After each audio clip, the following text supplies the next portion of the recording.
بسم اللہ الرحمن الرحیم۔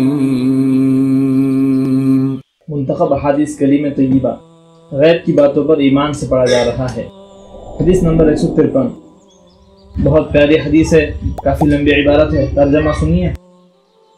حضرت انس بن مالک رضی اللہ عنہ فرماتے ہیں کہ رسول اللہ صلی اللہ علیہ وسلم نے ارشاد فرمایا، جب قیامت کا دن ہوگا تو پریشانی کی وجہ سے لوگ ایک دوسرے کے پاس بھاگے بھاگے پھریں گے۔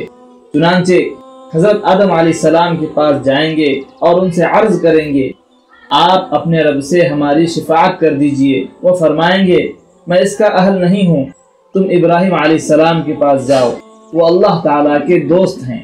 یہ ان کے پاس جائیں گے، وہ فرمائیں گے، میں اس کا اہل نہیں۔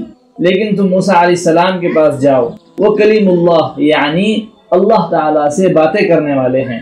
یہ ان کے پاس جائیں گے، وہ بھی فرمائیں گے، میں اس کا اہل نہیں۔ تم عیسیٰ علیہ السلام کے پاس جاؤ، وہ روح اللہ اور کلمۃ اللہ ہیں۔ یہ ان کے پاس جائیں گے، وہ بھی فرمائیں گے، میں اس کا اہل نہیں۔ البتہ تم حضرت محمد صلی اللہ علیہ وسلم کے پاس جاؤ، البتہ تم حضرت محمد صلی اللہ علیہ وسلم کے پاس جاؤ۔ چنانچہ وہ لوگ میرے پاس آئیں گے، میں کہوں گا، بہت اچھا، شفاعت کا حق مجھے حاصل ہے۔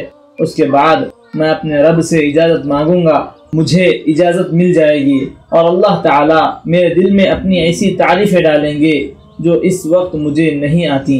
میں انہی کلمات کے ساتھ اللہ تعالیٰ کی تعریف کروں گا اور سجدے میں گر جاؤں گا۔ ارشاد ہوگا، محمد صلی اللہ علیہ وسلم، سر اٹھاؤ، کہو تمہاری بات مانی جائے گی، مانگو ملے گا، شفاعت کرو قبول کی جائے گی۔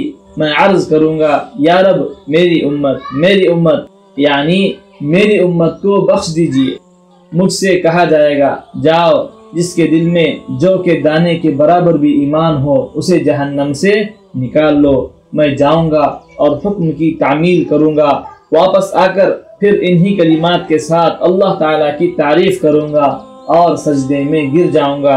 ارشاد ہوگا، محمد سر اٹھاؤ صلی اللہ علیہ وسلم، کہو تمہاری بات مانی جائے گی، مانگو ملے گا، شفاعت کرو قبول کی جائے گی۔ میں عرض کروں گا، یا رب میری امت۔ مجھ سے کہا جائے گا، جاؤ، جس کے دل میں ایک ذرہ یا ایک رائی کے دانے کے برابر بھی ایمان ہو اسے بھی نکال لو۔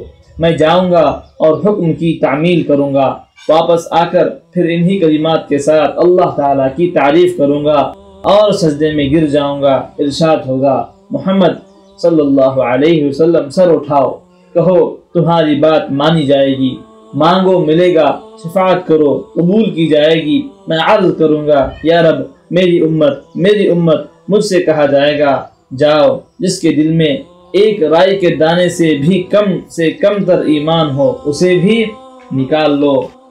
میں جاؤں گا اور حکم کی تعمیل کر کے چوتھی مرتبہ واپس آؤں گا اور پھر انہی کلمات کے ساتھ اللہ تعالیٰ کی تعریف کروں گا۔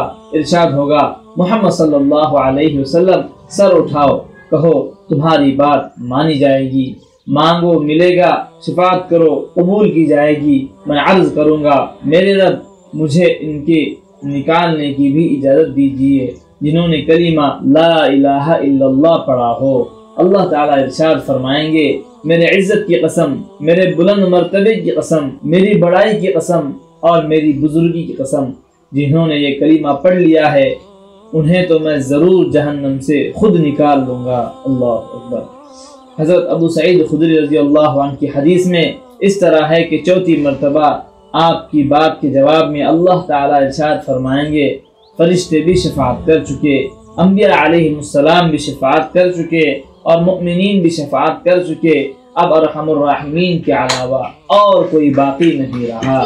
چنانچہ اللہ تعالیٰ مٹھی بھر ایسے لوگوں کو دوزخ سے نکال لیں گے جنہوں نے پہلے کبھی کوئی خیر کا کام نہ کیا ہوگا۔ وہ لوگ دوزخ میں جل کر کوئلہ ہو چکے ہوں گے۔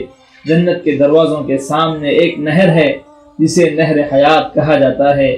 اللہ تعالیٰ اس میں لوگوں کو ڈال دیں گے، وہ اس میں سے فوری طور پر تر و تازہ ہو کر نکل آئیں گے، جیسے دانہ سیلاب کے کوڑے میں پانی اور کھاد ملنے کی وجہ سے فوری اگ آتا ہے۔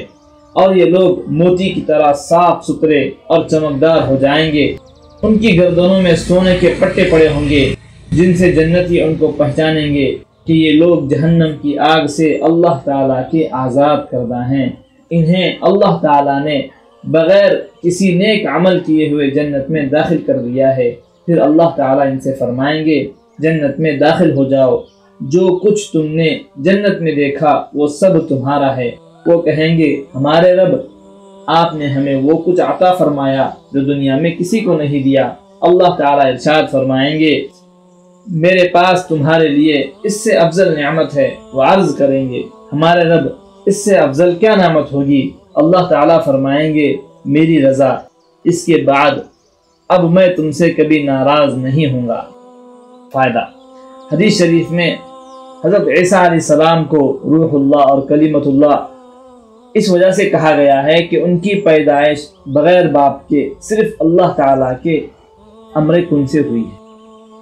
وہ بھی اس طرح ہوئی ہے کہ جبریل علیہ السلام نے اللہ تعالیٰ کے حکم سے ان کی ماں کے گریبان میں پھونکا، جس سے وہ ایک روح اور جاندار چیز بن گئے۔ اللہ تعالیٰ ہمیں نبی کریم صلی اللہ علیہ وسلم کی شفاعت کا حقدار بنائے۔